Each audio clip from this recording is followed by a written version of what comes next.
नाही नाही तो पुरुष भातोळी द्रौपदी चिंतिला कोटी वस्त्र दियाइले त भारत युद्धरी भरतिया पखी भारत युद्धरी भरतिया पखी घंटा घोड़ाई रखिले त नाही नाही त जग बंधु परी जणे सामंत नाही नाही त हेमंत सामंत त्रिभुवने नाही नासनी आरती भारत कहे दीन कृष्ण दास जे श्री कृष्ण कहे दीन कृष्ण दास जे श्री कृष्ण पद्म पादे चिते ध्यायित नाही नाही तो जग बंधु परी जणे सामंत नाही नाही तो 14 भुवन भारत जानती 14 भुवन भारत जानती चक्रे छेदन्ति भारत नाही नाही तो जग बंधु परी जणे सामंत नाही नाही तो जग नाही तो जय बहुत बढ़िया जगन्नाथ। बहुत बढ़िया भला भला भला बदंती बहुत पुराना बदंती है। बर्तमान आम एकादश अध्याय आज प्रथम पढ़ा प्रदीप्त भाई आरंभ करतु 4 श्लोक।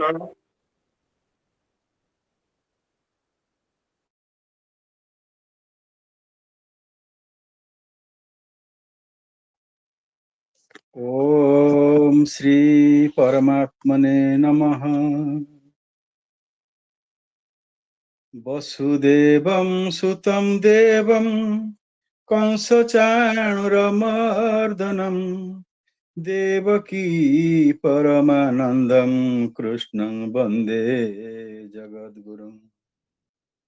अथ एकादश अध्याय विश्वरूप दर्शन योग। अर्जुन उवाच मदनुग्रहाय परमं गुह्यं मध्यात्मसंगितं जत्त्वयोक्तं वचस्तेन मोहोऽयं विगतो मम। अर्जुन कहले मो प्रति अनुग्रह करी आपण जो परम गोपनीय आध्यात्म विषयक वचन कहले अर्थात उपदेश देले तद्वारा मोर ही अज्ञान नष्ट होईगला। भवाप्ययौ हि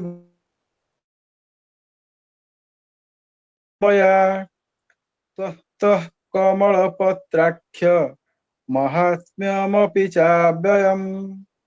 कारण हे कमल नयन मु आपणक ठारू प्राणी मानकर उत्पत्ति और प्रलय विषय विस्तृत भाव शुणिली तथा आपणकर अविनाशी महिमा मध्य शुणिली।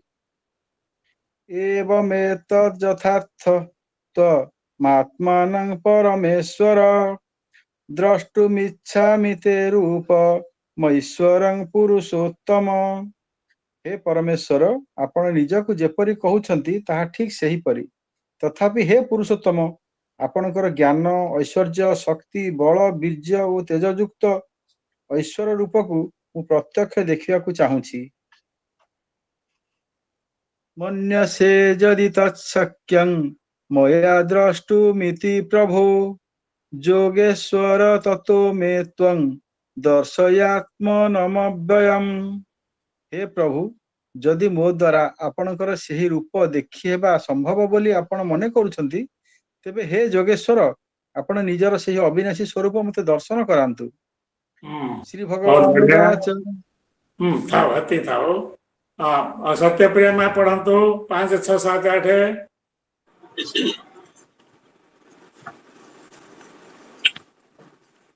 जय जगन्नाथ समस्त प्रणाम। श्री भगवान उवाच पश्य मे पार्थ रूपाणि शतशोत सहस्रशः नानाविधानि दिव्यानि नानावर्णाकृतानि च पश्यादित्यान् वसुन् रुद्रानसिनो मरुतस्थ बहुन्यदृष्टपूर्वाणि पश्चाश्चर्याणि भारत इहैकस्तं जगत्कृष्णं पश्याद सचराचरम् मम देहे गुडाकेश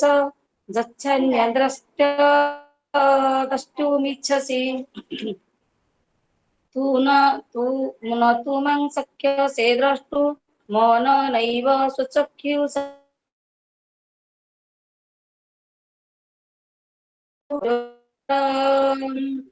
जय जगन्नाथ। बढ़िया। निर्मला में आपण पढ़ंतु 9 10 11 तीनोटी।